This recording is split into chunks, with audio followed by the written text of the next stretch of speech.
Je vais vous dire quelque chose qui va peut-être vous surprendre. Le monde thérapeutique, et j'y suis depuis plus de 15 ans, est un monde magnifique, plein de gens compétents, engagés, sincères, mais c'est aussi un monde peu régulé, avec une offre immense, des formations très inégales et parfois des dérives sérieuses. Ce n'est pas une critique, c'est une réalité. Et cette réalité, elle a une conséquence directe pour vous. Comment bien choisir son thérapeute? Un choix parfois lourd de conséquences qui peut changer votre vie durablement. Alors aujourd'hui, je ne vais pas vous donner une liste exhaustive. Je vais vous donner 4 critères.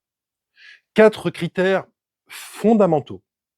Ceux que je considère, après plus de 15 ans de pratique, comme absolument non négociables.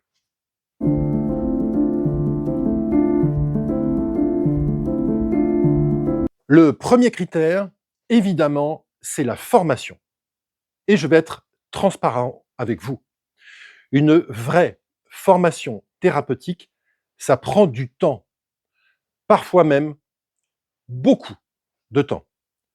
Un hypnothérapeute sérieux, c'est 3 ans minimum de formation. Un coach professionnel certifié, c'est 2 ans minimum. Un psychothérapeute, c'est 3, voire 4.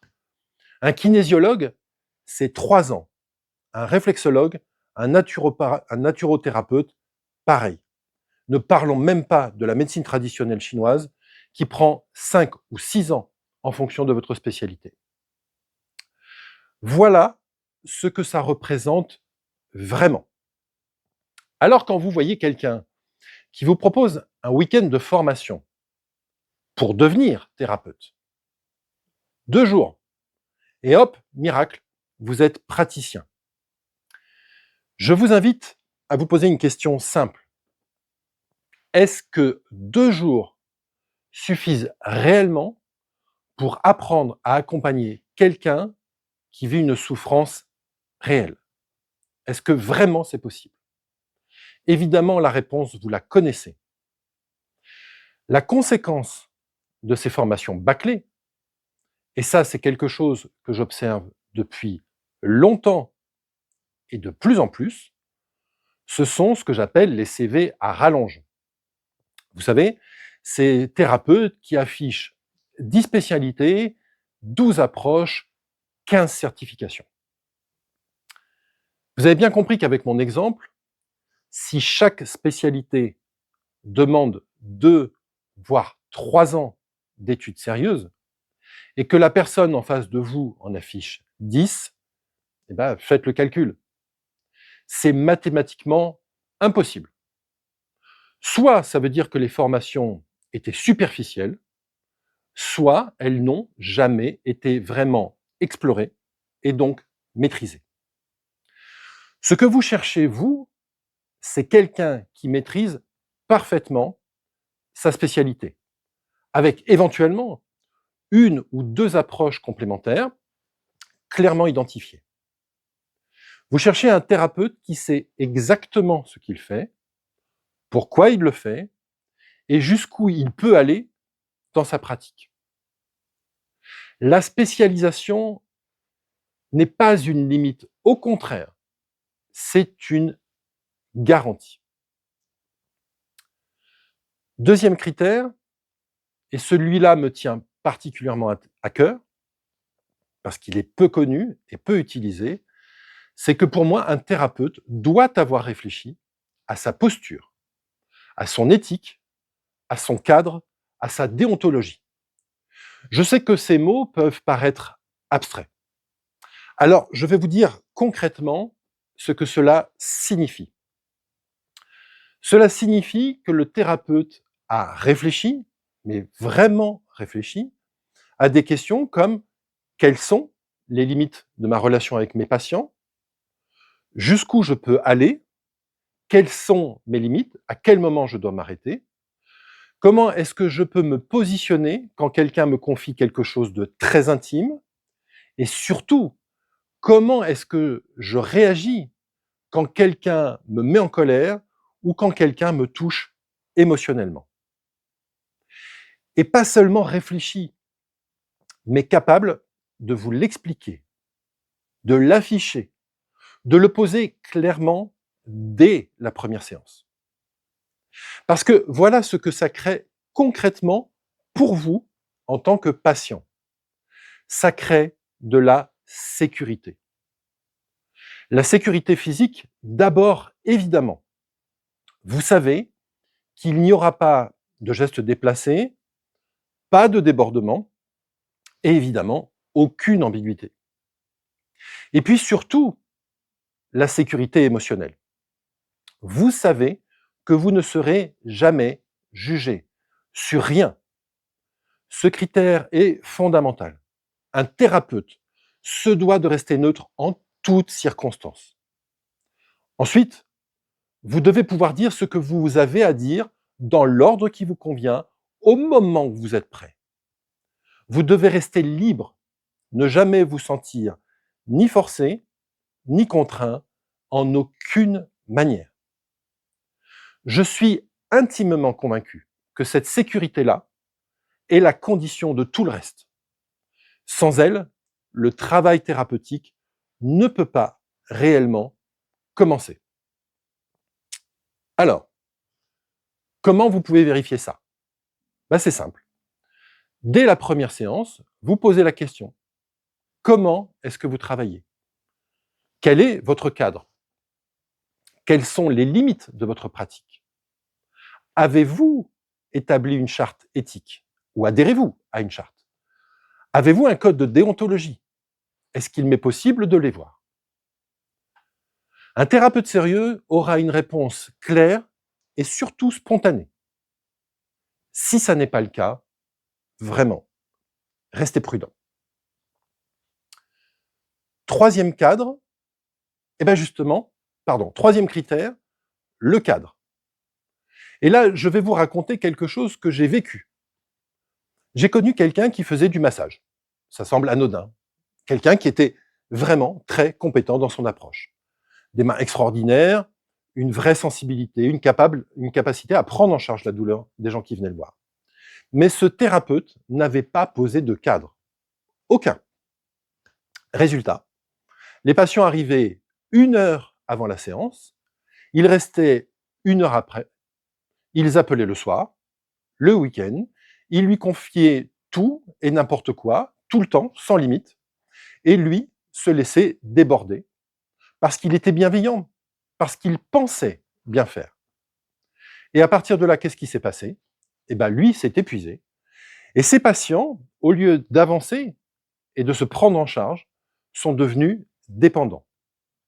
Un cadre, ce n'est pas une froideur, ni même un manque d'humanité. C'est exactement l'inverse. C'est ce qui protège la relation pour qu'elle reste thérapeutique. Le cadre, c'est la conséquence directe d'une réflexion claire et aboutie du point numéro 2 que j'ai développé. Parfois, certains thérapeutes peuvent être amenés à vous faire signer un contrat pour garantir ce cadre. S'ils ne le font pas, ils doivent clairement l'avoir en tête et vous le partager au minimum oralement. Le cadre, évidemment, ça inclut le secret professionnel. Et ça, c'est absolu. Ce qui se dit et se partage dans une séance ne sort pas de la séance. Ni avec ses proches, ni avec d'autres patients, ni nulle part. Le seul endroit où ça peut être évoqué, c'est dans le cadre d'une supervision. Et toujours sans que vous soyez identifiable. Le cadre, évidemment, ça inclut aussi la durée, la fréquence, les modalités. Est-ce qu'on se revoit dans 1 semaine? Dans 1 mois? Êtes-vous libre de stopper quand vous le souhaitez? Et d'ailleurs, petit conseil, quand on vous vend un nombre de séances minimum, l'intérêt est plus souvent commercial que thérapeutique. Si en plus, on vous fait un prix pour un nombre de séances minimum d'acheter, sincèrement, fuyez. Voilà ce que vous cherchez. Quelqu'un qui pose ce cadre clairement, dès le début. Non pas parce que c'est une formalité, mais parce que c'est le fondement de tout. Et le quatrième critère, celui dont on parle probablement le moins, et qui pourtant me semble fondamental, c'est ce que l'on appelle la supervision. Un thérapeute, aussi expérimenté soit-il, reste d'abord et avant tout un être humain, avec évidemment ses propres blessures, ses propres peurs, ses propres contradictions. À partir de là, vous voyez bien se dessiner le problème. Si un thérapeute n'a jamais travaillé sur lui-même, si personne ne pose un regard extérieur sur sa pratique, alors ses propres émotions peuvent venir parasiter la séance sans même qu'il s'en rende compte. C'est ce qu'on appelle le contre-transfert, et j'y reviendrai dans une prochaine vidéo. Je vais vous partager quelque chose de personnel. Moi, depuis très longtemps, j'ai presque envie de vous dire depuis toujours, j'ai choisi d'être accompagné par un ou une psychologue. Pas par quelqu'un de ma spécialité, volontairement.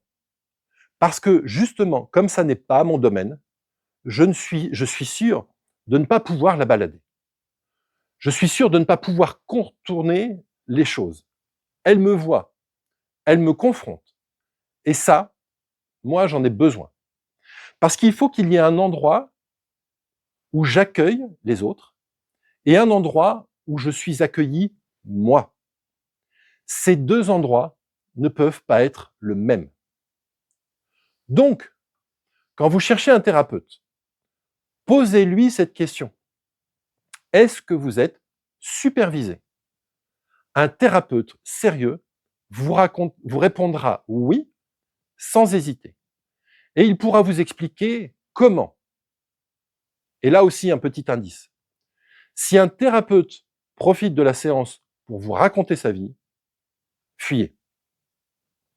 Voilà 4 critères. La formation, la déontologie, le cadre, la supervision. Est-ce qu'ils garantissent la perfection? Non. Aucun critère ne le fait. Mais ils garantissent quelque chose d'essentiel.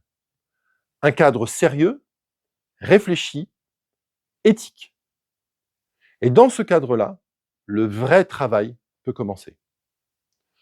Encore une fois, vous avez le droit de poser des questions à votre thérapeute.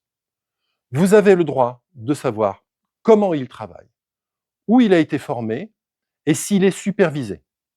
Ce n'est pas de la méfiance, c'est du discernement. Dans la prochaine vidéo, on ira plus loin.